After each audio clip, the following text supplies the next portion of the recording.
好，各位好，咁我哋咧今日就會進行呢一個 Part Two 概念嘅溫習。今日係玩呢個全球化啦、能科運同埋公衛嘅。咁啊，事不宜遲啦，大家溫習時間都唔多，我哋極速開波。好啦，全球化方面啦，咁你見到我間得有3個咧，就經濟、文化、政治3味嘢啦。咁到時考試呢，你可以用翻呢3個導向咧去分段嘅。咁啊，先講第一個經濟層面嘅全球化先。咁當然有個載體呢，就係跨國企業就係主導嘅地位嚟嘅，即係 Microsoft 啊、Google 啊、Apple 啊、前晚發佈會嘅 Samsung 啊，都係呢紮呢跨國嘅企業，咁啊建立佢哋個企業嘅品牌。咁有咩特色？其實係關全球化事嘅呢？因為佢哋嘅生產呢，就會玩呢個全球生產鏈。OK， 全球生產鏈咁啊放翻大 S 先，咁啊方便你睇。咁啊全球生產鏈即係咩意思呢？即係話其實即係將一個嘅工序一個電話咁計咧，就 break down 到呢係唔同嘅國家啦同埋工廠去做嘅，咁啊做成一個國際分工，甚至係外判出嚟嘅，有個外判制度出嚟嘅。例如咧，呢個 Apple 電話嗰啲嘅CPU 啊、個 mon 啊，分別係由唔同嘅地方，例如東京啊或者係台灣嘅公司咧，係去生產嘅。咁咧就再好似全球咧透過貨運業咧一條生產鏈咁咧，就再一個組裝去翻中國度做組裝，揾翻富士康做組裝。咁咧就形成咗呢一個嘅經濟層面嘅全球化啦。咁當然啦，因為呢一個嘅生產咧，除咗係要一個人之外咧，仲有個資金嘅。咁啊，資金市場都會一體化嘅。咁例如我哋嘅阿里巴巴啦，就會去咗美國呢個紐約做上市啦。咁啊，同樣地，我哋嘅騰訊就嚟咗香港上市啦，係嘛？咁所以咧，你見到嗱，例如大陸嘅百度都去咗美國上市嘅喎。咁你見到咧，資金市場都係會一體化嘅。全球嘅資金咧都係走嚟走去，啲錢係擠嚟擠去嘅。咁呢個就係都可以用嘅概念啦。另外啦，創造就業職位啦，呢個經濟層面嘅正面嘅全球化影響就係話，同埋引入呢個管理技術同埋資金，咁呢就會係呢3大嘅正面影響嘅。如果題目考慮影響，你可以用翻呢個啦。咁另外啦，技術方面啦，管理嗰個技術方面啦，有一個要教嘅就係麥當勞化 （McDonaldization） 啊。咁呢其實有正有反嘅。正嚟講呢，就係呢一個嘅規模生產啦，統一嘅品質管理啦，先一樣啦。咁所以咧，你喺邊度食嘅老麥咧，都係一模一樣嘅味道嘅，所以嗰個嘅成本控制咧就會 very good 嘅啦。咁但係問題就係咩啊？但係單一化，產品單一化，同埋咧嗰個忽略咗人性嘅角度嘅考量嘅，即係話咧你管理嗰啲嘅員工咧就相對唔好意思啦，機械化少少嘅會係。咁同埋啦，正面啲講翻，仲有一個 point 就制度化管理模式啦，連炸薯條炸幾多秒咧都係有個限制俾你嘅。咁所以咧係嗰個嘅質素咧係有保證嘅。咁正面影響啦，就係消費者有更多選擇啦。咁但係負面影響就係咩呢？經濟全球化就係消費主義方面嘅增加啦。咁呢個就會導致個浪費啦，同埋呢係炫耀性消費，即係琴日講嗰啲嘢啦。仲有一樣嘢喎，有一個唔好處嘅就擠壓咗我哋嘅本土市場嘅發展。即係你見到我哋之前自由行呢嗰啲嘅本土嘅鋪頭都係買少見少嘅咁解啦。OK， 好，咁呢個係負面方面嘅影響。仲有啦，就係發展咗國家嘅工廠方面啦。係會好多係工廠係轉移到呢啲嘅地方啦，因為佢哋有廉價嘅原料同埋勞動力。咁但係問題係咩啊？因為咧佢哋規管較為寬鬆一啲，例如佢哋嘅環保方面嘅要求會高啲啦，sorry 要低啲啦。咁所以污水咧就係會排放喺污染地下水啊，或者啲員工啊唔使戴呢個防護罩咧就去做化工嘅處理啦。咁所以咧呢啲咁嘅情況下咧，呢啲工種外判嘅情況下咧就會導致到一啲剝削。造成一個血汗工廠嘅情況嘅，即係有血有汗嘅情況啦。甚至有啲地方再寬鬆啲，好似孟加拉咁呢，係僱用童工添嘅。咁你孟加拉有個例子好經典嘅，就係做下嘢，成個大廈整衫嘅，整下嘢，成間廠冧晒嘅，可以係幾百人死咗嘅。咁你見到嗰個嘅為咗成本嘅鬆減呢，而令到嗰個嘅血汗工嘅出現呢，其實係好嚴重。咁啊導致一樣咩情況呢？就係國際嘅貧富差距啦。咁即係話咧 Nike 呢個 Adidas 呢個 Apple 咁玩呢個國際分工咧，咁啊造成一個國際貧富差距。點解？因為啲錢邊個賺最多啊 ？Apple、Google 啦，唔好玩啦，係咪先？咁梗係嗰啲嘅員工係賺最少啦。所以咧，雖然佢哋嘅人工係有增加，不過永遠不及跨國企業。OK， 所以啦，呢個貧富差距係增加咗嘅。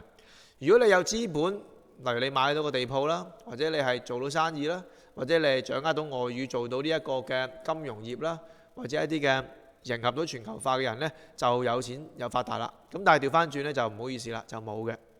好啦，再落啦，較低學歷同埋技術嘅勞工呢，就唔好意思啦，就拜拜啦。咁呢，就低勞動成本地區嘅競爭呢，其實係越嚟越熱嘅，即係話呢，你做廠佬嘅話呢，其實好大鑊嘅，係鬥平鬥賤嘅。如果唔係攞唔到 Nike、Adidas 呢訂單嘅，咁所以呢啲人呢，越嚟越興，就導致有個反全球化嘅情況出現啦。好啦，咁去到下一 part 啦，就係呢一個經濟全球化其第二個嘅重要嘅成員啊，就係國際經濟組織，即係例如世貿啦、世銀啦、IMF 啦，即係國際貨幣基金組織啦。咁但係呢啲嘅組織呢，都係唔好意思啦，歐美話事，因為佢哋成立噶嘛，佢哋係交多啲會費，所以佢哋嘅投票權都會多啲嘅。咁所以中國呢，就整一個亞投行出嚟，琴日講過啦，就增加翻佢哋個話語權。咁呢個就係要重點留意嘅概念啦。好啦，咁去到文化層面嘅全球化咯，老友。嗱，文化層面全球化呢，就係西方文化主導嘅，好明顯係啦。你睇戲睇有幾多套係中國戲啊？有幾多套係港產片呢？你睇戲都係睇鬼佬片、荷里活片多噶嘛，係咪先？咁呢，佢哋會借助呢個跨國傳媒啦、互聯網啦、流行文化啦，甚至個政治影響力，就會 sell 佢哋嘅產品俾你。所以而家特朗普呢，就係希望呢，俾壓力俾呢一個嘅阿習近平啊。希望中國呢係堅守翻呢一個嘅知識產權，等迪士尼電影啊、荷里活電影啊，唔好咁易俾你同我呢上網睇到 download 到啦，係咪先？咁你而家上網睇嘅集係唔使俾錢噶嘛，因為老翻噶嘛，係咪？咁啊呢方面呢就會透過政治影響力呢去做到噶啦，咁就會更加鞏固西方文化個影響力。咁而同時呢，就係慢慢就會成為西方文化好似現代文明嘅代表喎，係嘛？咁呢個就會唔會走向單一呢？定還是保持多元呢？嗱，呢個就係常見嘅一個 argument 嚟嘅。咁都一樣啦，本土文化就會唔好意思，又係向下嘅。好，咁例子方面頭先講過啦，就係荷里活電影啦 ，sell 佢嘅文化取向價值觀啦、普世價值啦，琴日講嘅普世價值啦、民主自由啦，或者係嗰女性嘅性別定型啦、男性嘅性別定型咧，都喺裏邊發生咗嘅。迪士尼樂園啦，係嘛？英語就係成為我哋主導咗嘅全球語言啦，咁都好難改變㗎啦，呢個就咁。但係有啲反嘅例子嘅，例如美式足球啦、感恩節食火雞啦就唔流行嘅，咁呢個係一個反面嘅例子。同埋啦，功夫、李小龍、壽司、印度瑜伽調翻轉係有全球化機遇，從而呢係宣揚到世界各地嘅。咁當然啦，中國都把握呢個機遇，就係透過孔子學院呢係去 sell 佢中國嘅儒家文化。咁呢啲都係可以用嘅例子。咁另外政治層面全球化啦，咁當然就一定要講㗎啦，就係全球管治啦。因為全球管治係牽涉咩呢？例如一啲重大嘅全球議題，恐怖主義、難民問題，呢一個嘅愛滋病，仲有就係呢一個嘅毒品啦，同埋呢個洗黑錢啦等等嘅。咁呢就會有啲國際嘅組織去處理啦。經濟頭先講過嗰扎啦，咁呢度呢仲有啲咩組織未講嘅呢？聯合國，特別係安理會。安理會呢係唯一一個嘅組織，即係喺聯合國裏邊啊，係可以出兵或者做一啲經濟制裁嘅政策嘅。咁但係呢話到事嘅呢，唔好意思啦，得5個啫，中英美法俄，因為佢哋有否決權。嗱，琴日講嘅都要講嘅，因為太好用呢個例子。常任理事國中英美法俄，任何一個否決就過唔到關。所以聯合國，你如果俾我寫呢，一定話佢係廢柴嚟嘅，一定係廢柴嚟嘅。因為敍利亞難民單嘢呢，其實好明顯見到呢，佢哋冇能力去處理嘅，係嘛？北韓核危機搞咗咁耐都係搞唔掂嘅，仲要暗殺埋個金正男添，啱啱係阿欣哥咁犀利。好啦，另外啦，非政府組織啦，咁呢就帶動咗全民公民社會。因為佢哋會做好多宣傳教育啦，同埋網上動員啦。咁例如啦，公平貿易嘅商品呢，相對係成功嘅。呢個係非政府組織推動嘅嚇。咁公唔公平貿易就能夠利用一啲高啲嘅價錢啦，係買翻啲農民嘅產品啊，例如香蕉啊、咖啡豆咁樣，俾翻啲合理嘅價錢俾翻佢哋嘅。咁呢個就係一事例啦。好啦，全球化呢 part 10分鐘就搞掂咗啦。咁我哋又繼續啦噃。睇下冇問題先，好，冇問題啦。好啦，咁我哋又繼續啦。能科環啊，我哋去到好冇？嗱，能科環放翻大啲先。嗱，今日我講嘢比較快啲啊，因為我想短啲嘅時間，琴日太長啦。好啦，能科環啦，能科環有啲咩概念一定要知道佢先考試呢？咁樣第一啦，最淺㗎啦，可再生不可再生呢個唔使我講啦，係嘛？OK，先講呢個不可再生先，例如化石燃料啦，當中煤係最污糟，第二污糟石油，之後乾淨啲嘅天然氣。所以我哋香港呢，而家主要 sell 就係 sell 得多用天然氣嘅，不過價錢就貴啲啦。所以大家電費都唔使旨意減㗎啦，都加㗎啦。OK。點解會咁乾淨啊？因為佢係冇二氧化硫，二氧化硫，留意個硫字，因為硫字即係酸，酸雨都少埋老友記。另外啦，固體微粒係會少嘅，即係咩可吸入懸浮粒子，即係嗰啲咩啊 PM2.5啊，考試可以用啊，近排好 hit，大陸咪考霧霾嘅，唔係霧霾今年咪好 hit 嘅，你有睇個片你知啦嚇 ，hit 到震嘅，記得翻睇翻個 part。咁啊 PM2.5係好大鑊嘅一件事，咁你天然氣係少啲嘅，係啦。所以咧，二氧化碳又少 ，PM2.5 又少，二氧化硫都少嘅，咁啊 very good 啦。好啦，另外一樣嘢啦，就係關於個蘊藏嘅分佈，都係一個成因導致有啲嘅能源外交嘅出現嘅。點解啊？因為中國頁岩氣係有，但係冇技術，冇技術，所以就會同美國咧係點都會合作去做嘅嘗試係。咁美國就可以側住呢點咧，就係可以逼中國咧係有啲嘅貿易嘅着數俾翻美國噶啦。好啦，下一個。東海油氣田同埋開發北極嗰方面啦，東海油氣田開發北極嗰方面啦，咁呢個咩意思呢？即係話呢，其實北極係有好多嘅石油喺海底裏面嘅，咁所以呢，都係一個重要原因。點解係會就住北極嘅權域嗰啲嘅界限呢係爭議嘅？咁另外東海油氣田一樣啦，所以一句到尾啦，就係有着數，就大家會嘈交噶啦。咁啊解翻點解？好。再落核能方面啦，核能係考過下嘅叫做係，咁我都要知少少基本嘢嘅，我哋得係咪先？例如啦，核能係佔我哋香港4分一電力啦，大亞灣核電廠啦，25%啦，咁所以呢，我哋嘅空氣污染呢係因為咁而係好咗㗎，係少咗㗎。咁核電可唔可以再增加呢？但係又要牽涉嗰個嘅安全嘅問題啦，例如核廢料處理啦，同埋輻射安全嘅。咁另外啦，生物燃料方面啦，嗱未考過喎。咁咧就係玉米、甘蔗呢壇咁嘅嘢咧，仲可以用廚餘喎，老友特別留意，用廚餘可以生產呢個生物燃料嘅喎，其實可以一雞兩味嘅，一石二鳥之計。咁但係個負面影響係咩咧？就係令到糧食供應咧可能會少咗，因為你用玉米、甘蔗啊嘛。咁最好梗係研究呢種藻類、海草同埋呢一個嘅廚餘，咁啊 very good 啦。咁你如果支持嘅，到時考試講支持嘅話，就梗係話用廚餘藻類啦，係咪先？咁如果反對就話玉米、甘蔗令糧價上升啦。咁呢一個嘅國際嘅粟米價格就會上升，咁你嗰啲窮嘅地方就瀨嘢啦。好啦，下一 part 能源政策考慮嘅因素，有啲咩要考慮嘅呢？即係分段用嘅呢。例如你用唔用太陽能，用唔用石油，用唔用呢一個頁岩氣嘅安全性啦，佢價格貴唔貴啦，佢供應穩定度高唔高啦，對環境有冇負面影響啦，對自然環境有冇負面影響啦。你國家本身香港有冇技術資金去做呢樣嘢啦？使唔使挨契弟咁挨美國啦？開發代價高唔高呢？使唔使用好多土地呢？係嘛？成本效益係咪夠好呢？長遠嚟講係咪越嚟越平定越嚟越貴嘅呢？嗱，呢度就可以攞嚟做呢個咩啊？分段啦，即係話嗰個應唔應該做一個能源開發一個能源啦，用喺個地方啦。另外啦，電力公司啦，我哋呢有一個叫做呢香港嘅電力公司呢，係有個管制計劃嘅。咁啊 guarantee 大概 10% 嘅利潤每年嘅，咁呢個其實咧係可以傾嘅，係可以傾嘅。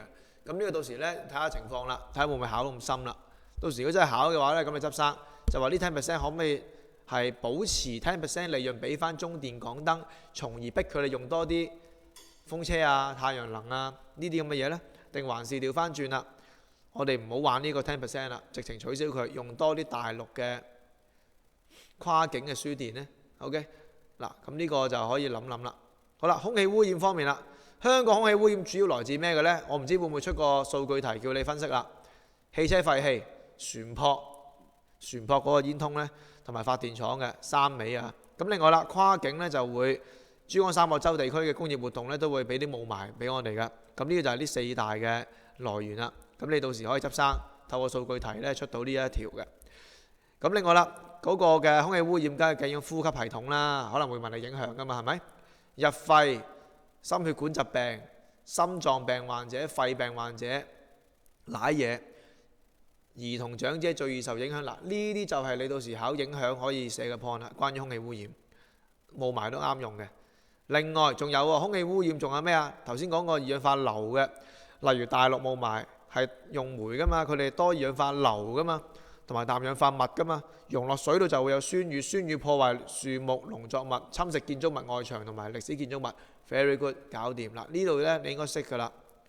下一 part 重點啦，可持續發展留意分段係要環境、社會、經濟三方面平衡。仲有一個 point 請你緊記，就係要不損害下一代嘅能力。咁如果簡單啲講就係叫咩呢？跨代嘅公平，即係俾翻個公平發展機會俾佢哋嘅。所以呢度呢，你考親可持續發展，問你符 A 政策符唔符合可持續發展呢？就4段啦，一段係跨代，一段係環境，一段社會，一段經濟平衡，咁啊搞掂 very good 4段。另外啦，全球人類70億人口啦，咁有啲咩可能會考慮呢？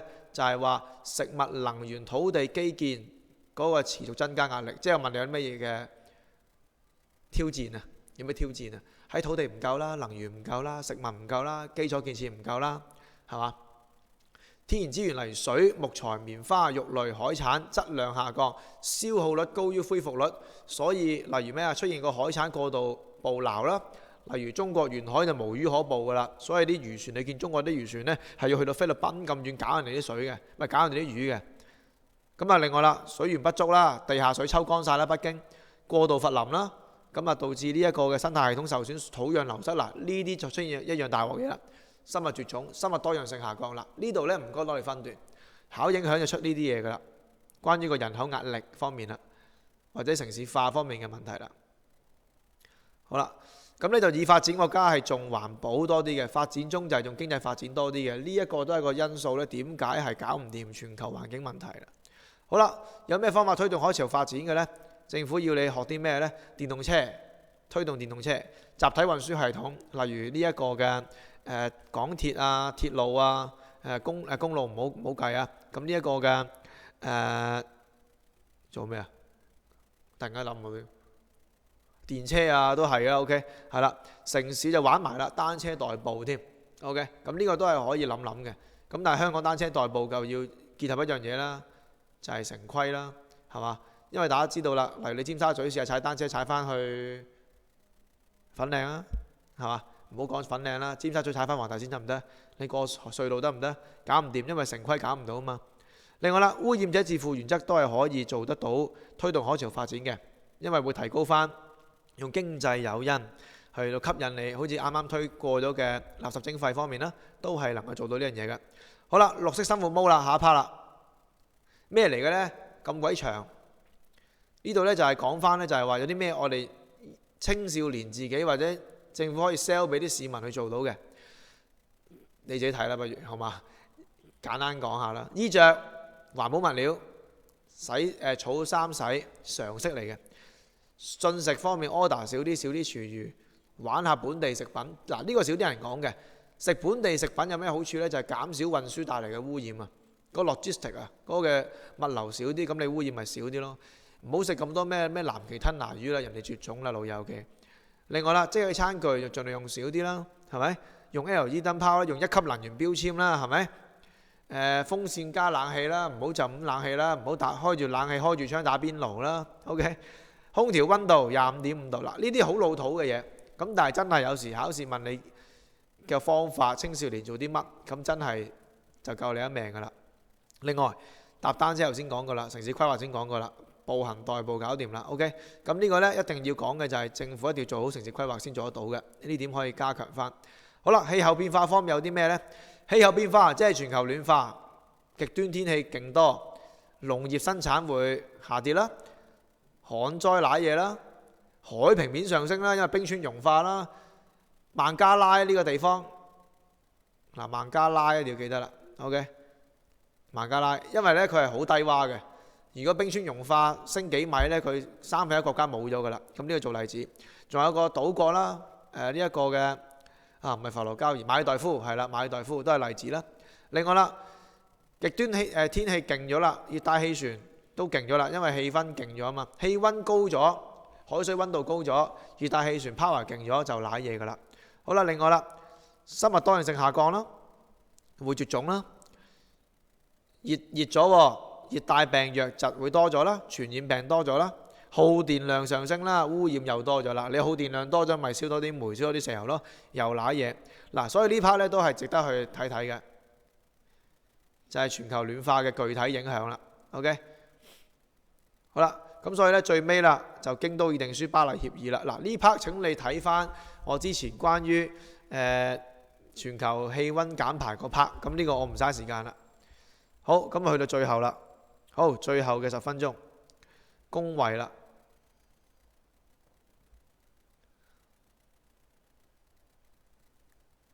好，去到公衛嗰邊啊，老友，放翻大少少先。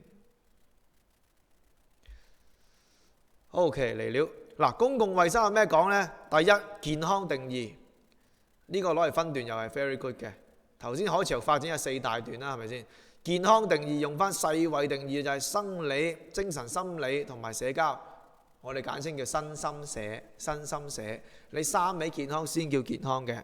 咁所以呢，例如有個嘅行為出現咗，例如上網打機，獨自在家中上網打機隱稱咁樣，佢健康有咩影響啊？嗱，唔好淨係話佢生理健康唔跑步咁白痴喎，唔該你講埋佢啲精神狀態啊、小 friend 啊諸如此類嗰啲嘢，得唔得？孤獨啊，呢一個嘅聯繫感低啊，嗱，生理、精神、心理同埋社交3個分段用嘅，分3段。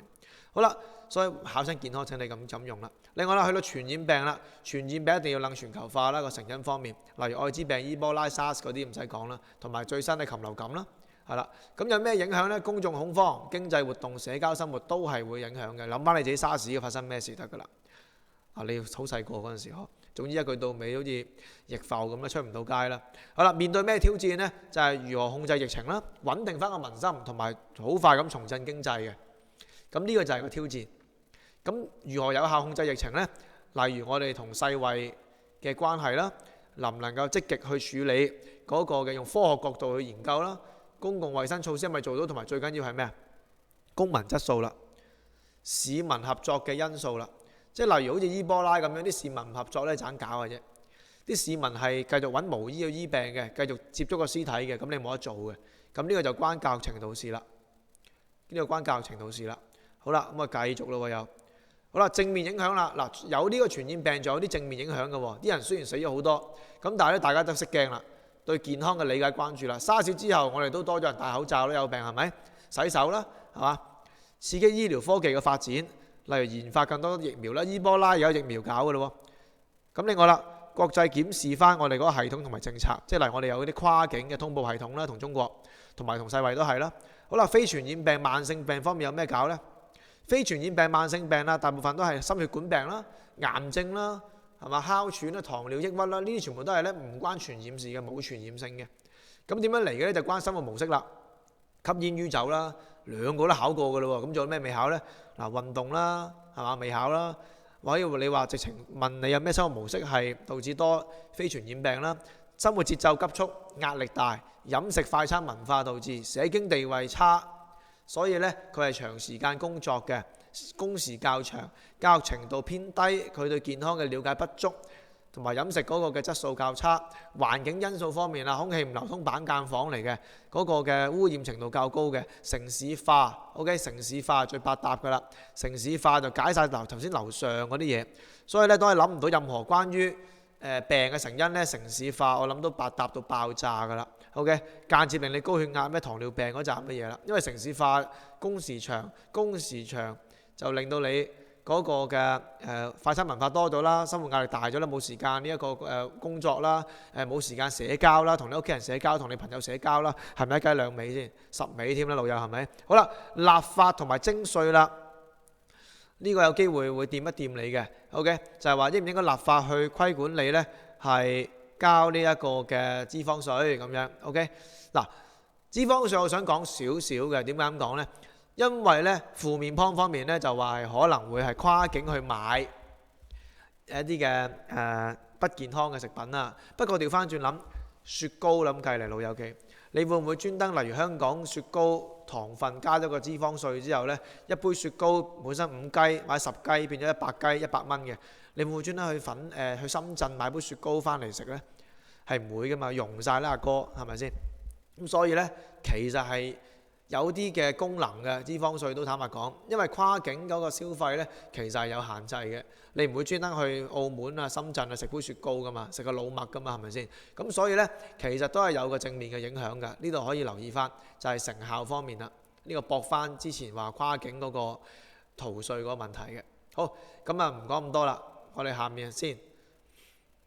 咁另外立法啦，講多兩句啦，唔好意思。立法都係有個即時性嘅，就係嗰個嘅阻嚇性會好高啦，係嘛？嗰個阻嚇性方面啦，可能會好高啦。睇下嗰個嘅罰則多唔多啦，係嘛？咁呢個都可以加落去講。好啦，咁啊個人自由方面啦，呢個就係嗰個負面 point 啦，就係話影響你個人人身自由喎。我食個杯麵都唔得，唔好玩啦，係咪先？好啦，翻嚟先。醫療科技方面啦，有啲咩醫療科技可以提一提嘅呢？有機會掂你考你做例子嘅呢？